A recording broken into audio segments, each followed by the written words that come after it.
Hej YouTube, og velkommen til den her tutorial.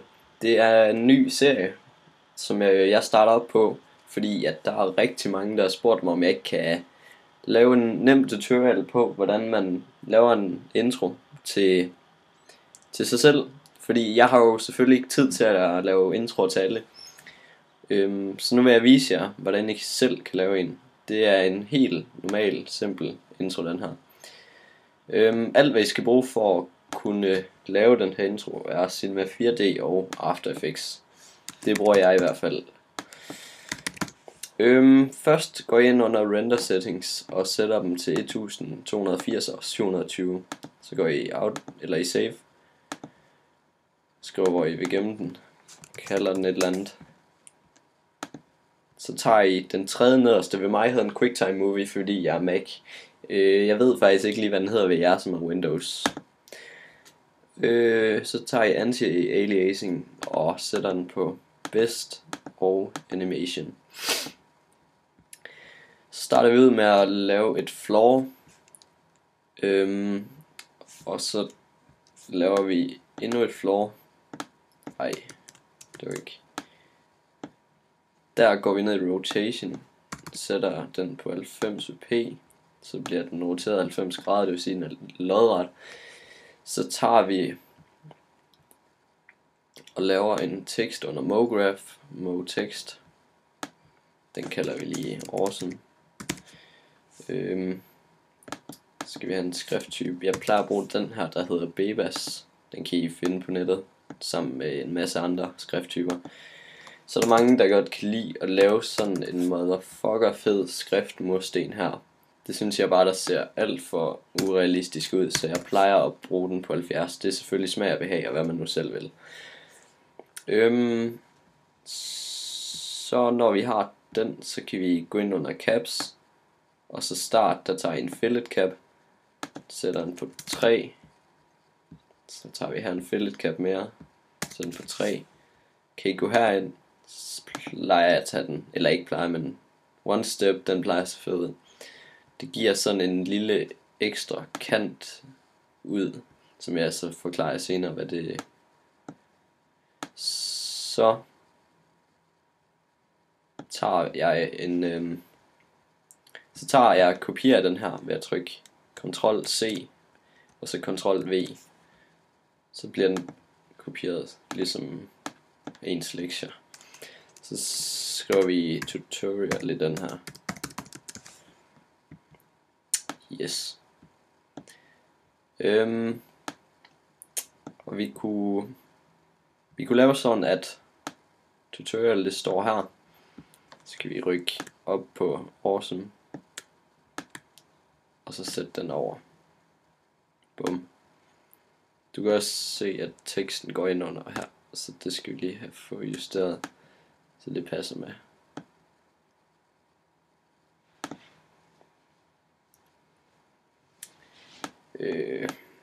Ja, det kan man gøre. Man kan også altså selv vælge. Du kunne for eksempel tage tutorial og sige, at den skulle være så stor her. Og så Awesome, den skulle bare lige ligge ovenpå her. Ganske fint.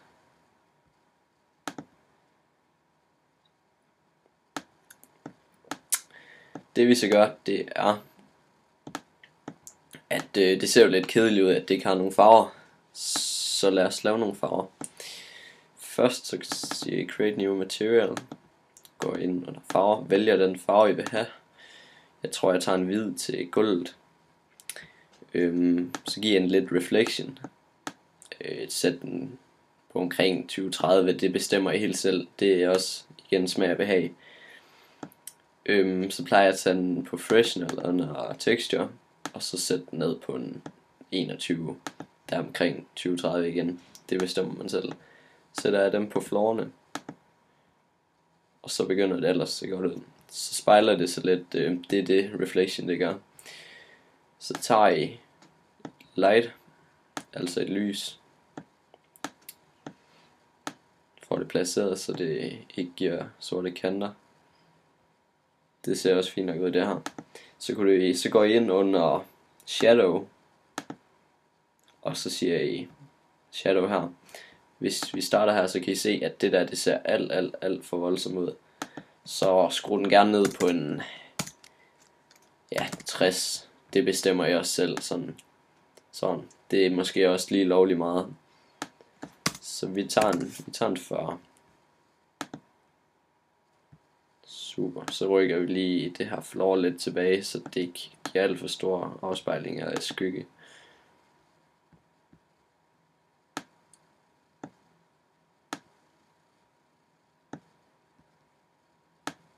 Rykker vi lige den her lidt tilbage lidt.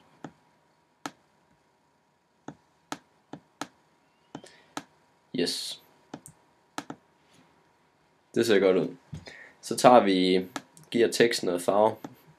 Den siger vi, den kan få en rød her. Sådan der. Ej, det var jo en reflection her. Giver vi den en rød. Igen kan I godt give den lidt reflection, hvis det er, men når det er til bogstaver og sådan noget, så plejer jeg ikke at give den ret meget. Så tager vi en sort som kant på teksten. Det skal jeg vise jer bagefter. Sådan der. Og igen kan vi godt tage lidt reflection, men jeg plejer ikke særlig meget, når det er en tekst. Så tager I den røde farve over, og så bare bagefter den sort farve over. Så tænker I nok, jamen nu burde det blive blandet. Hvorfor er den kun helt sort nu? Det er simpelthen fordi, at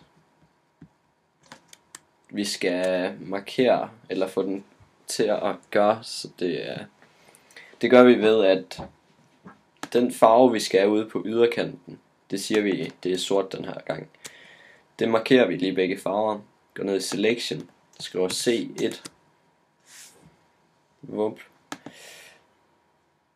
Og så kan I se, at det forreste på teksten, det er den sorte farve, som jeg har valgt den til. Og det andet, det er rødt. Det er der, det ser fedt ud med den lille kant der, hvor det så skiller sig. Super. Så skal det jo heller ikke bare stå sådan der. Så det kunne jo være fedt, hvis det kom ind på en eller anden måde. Så der kunne vi sige, at ved 60 frames, der skal det stå sådan der. Så markerer vi det. Sætter en keyframe på nøglen her. Så kommer der en prik hernede, det er en keyframe. Den kan rykkes med, hvis nu, at det var for lang tid. Cirka 30 frames, tror jeg, svarer til et sekund. Så kunne vi tage awesome her. Det skulle, trækker vi op her. Og så drejer vi det lige sådan lidt. Sådan. Og så sætter I en keyframe igen. Nu er vi på 0. Så beregner den selv, hvad den skal gøre på det lille stykke, hvor vi har sat de 2 keyframes. Det vil sige, at awesome kommer ned der. Så kan vi gøre, at tutorial, det har vi sat ved 60 frames, der skal det stå sådan. Så går vi tilbage til 0. Der kan vi gøre, at den simpelthen kommer herude fra siden af og glider ind. Bum, så passer det. Så kunne vi vi kunne sige, at det skulle det skal vi hernede i timeline, eller hvad det hedder, der tager vi lige hvor mange frames den sådan skal, så det ikke kun er til 90. Så kan vi sige, at ved 120 frames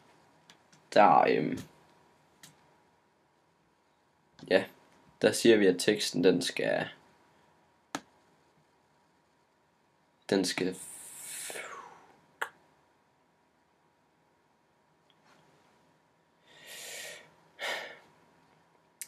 så her ved 21, der kan vi sige, at teksten den bliver simpelthen bare mast ud på en måde. Det skal jeg vise hvordan. Vi tager teksten her, markerer dem begge, går op i Simulation, Dynamics, Create Rigid Body. Så kommer det her op. Som I nok kan se, hvis jeg bare gør det med det samme, så falder det bare ned. Det skal det jo ikke. Så det vi skal gøre, det er, at det skal først gå i gang, når det støder ind i et eller andet. Nu ved jeg godt, det kommer nok til at støde ind i hinanden lige her. Det gjorde det også.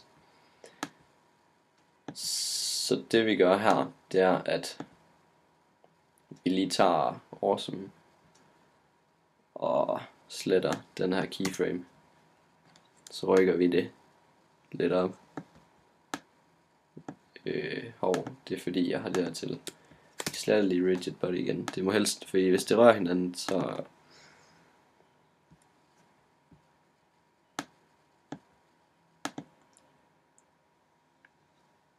sådan der. Så tager vi og nu skulle det helst ikke røre hinanden. Nej, godt. Så markerer vi begge tekster igen. Går op i Simulation, Dynamics, Create Rigid Body. Sætter trigger til on collision, det vil sige når det støder ind i noget. Det vil sige nu er det sådan set som det er normalt. Det vi så kan gøre, det er at vi laver en spur. Gør den rimelig stor. Giver den nogle flere segments, så den ikke bare bliver sådan en kantet klods. Det skal jo helst være en rund kugle.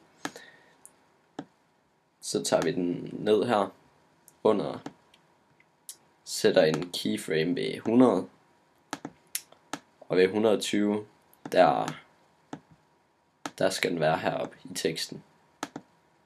Og så tænker I sikkert, jamen, det ser jo dumt ud. Og ja, det gør det også. Men det vi så gør, det er, at vi giver den giver vi en Dynamics, og så en Create Collider. Og så kan I se, de her prikker her, dem klikker I 2 gange på hver. Det vil sige, at vi kan hverken se den i render, eller i vores projekttavle. Så det den gør, det er, at den er sådan set usynlig lige nu. Men den er der stadig. Altså når den støder ind i noget, så er den der, men den er usynlig. Så kan I se, men det der, det giver jo heller ikke helt mening, fordi nu hopper den jo op, og nu går den igennem væggen og sådan noget. Så det vi også gør her, det er, at vi klikker på væggen eller floor, siger Dynamics, Create Collider, og det samme gør vi ved den nederste. Sådan. Så kan den ikke stå ind i, men som vi ser her, så rammer den ind på kuglen igen. Så det vi gør, det er, at kuglen der er her, den siger vi, at når den har været op og slå ned igen, så går den ned. Prøver vi at se det. Kommer der, og kuglen er ned igen. Vi synes det går lidt langsomt med den falder ned, så går vi op i Edit, Project Settings, Dynamics, og så Gravity. Og den skruer vi ellers bare op på 2000, dobbelt så meget.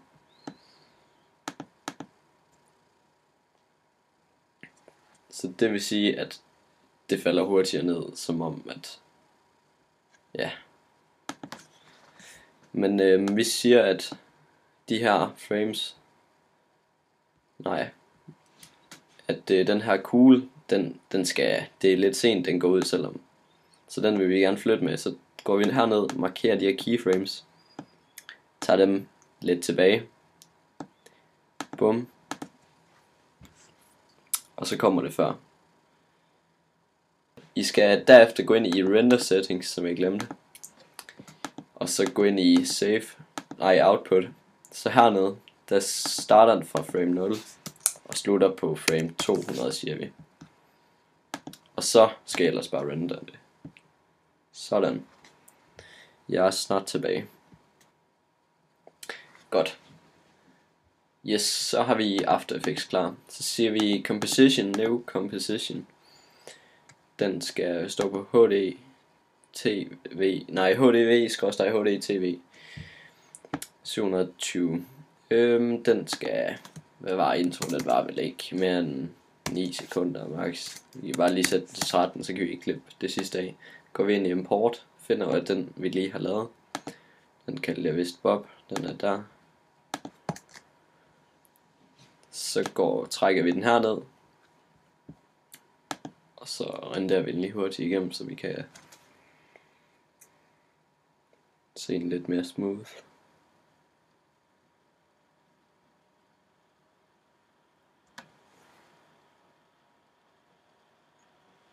Yes, så der er introen. Men hvis lige er lidt musik på, så tager vi lige en sang. Vi tager bare en, jeg har brugt før. Nu kan jeg ikke huske, hvad det var for en intro. Så tager vi den her. Så finder vi lige der, hvor det er, at den...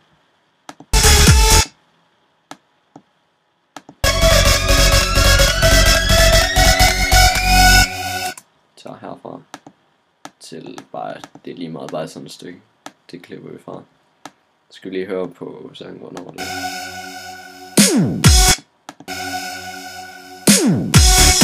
Så kunne I få tilpas lige med, at den går i gang, når de er sammen.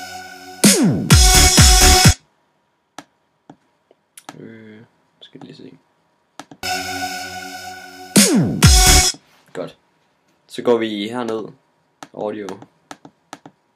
Waveform. Så kan vi sådan se. Jeg kan se lige der går den i gang sådan med droppet. Så klikker I på selve bob eller introen her. Pil ned. Transform. Klikker vi på scale. Den tager vi skal lidt før droppet her. Klikker vi på den lille stopord her. Sætter en sådan keyframe her. Trækker vi den hen til droppet her. Så skruer vi op for scale her. Vi giver den en ordentlig omgang her. Jeg siger bare 123. Så sætter en ny keyframe. Og så skruer den ned bare her. Og så der igen, der skal den være normal. Det vil sige, det vil se sådan her ud. Nu bliver det lidt. Vi kunne også gøre, så den bare siger hurtigt her. Så trækker vi bare den keyframe, vi har sat, og så...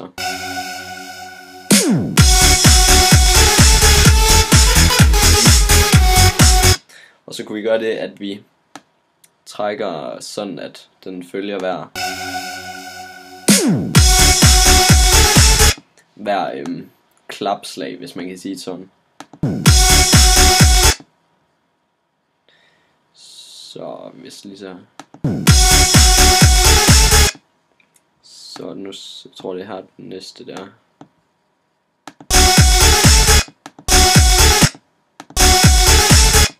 Her. Det kan man sådan lytte sig frem til. Det plejer jeg. Der er sikkert en meget, meget smartere måde, men yes. Tager vi og sætter en keyframe her med 100. Og så der, når det kommer her, zoomer vi lidt ind igen. Og så lige efter, så trækker vi den ud til 100 igen. Det der så, og så ser vi lige her.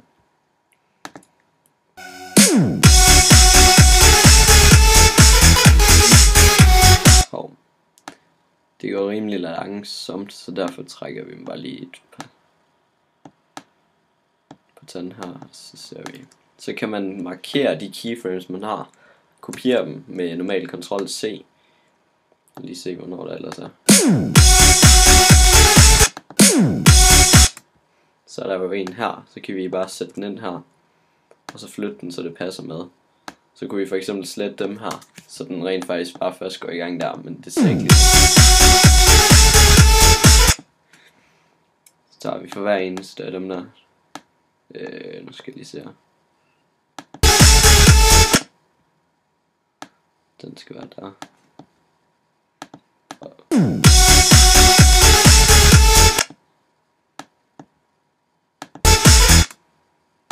Så tager vi en igen her. Den midterste, det er der hvor den er zoomet længst ind. Den skal helst være på eller over det sted hvor den høje lyd kommer. Så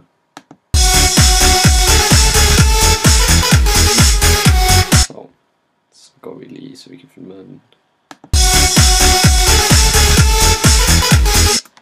Så bliver den næste her. Trækker man bare igen.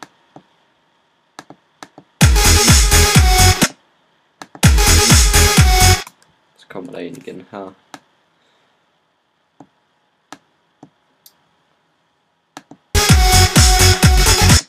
Godt, så ser vi lige her.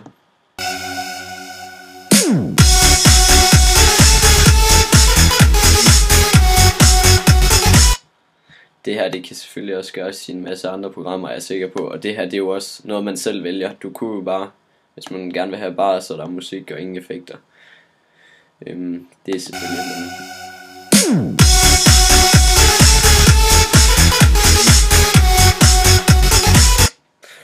det vi så gør, det er, at det ser jo lidt dumt ud, at den bare kommer her, så bare er sort. Så vi tager den her for eksempel, trykker på opacity klokke eller stopuret. Så sætter en keyframe, går vi ned mod slutningen, og der skruer vi helt ned.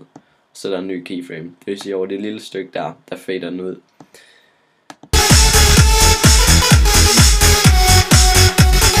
Godt så. Det samme med musikken, den skal vel heller ikke bare lige stoppe sådan. Så der klipper vi lige musikken ved at trykke Ctrl Shift D. Så tager I og klikker på stopuret her ved Audio Levels. Og så sætter den keyframe, hvor den er normal, og så tager I den hen mod slutningen, hvor den så skal være skruet helt ned. Så lad os lige se, hvordan det ser ud.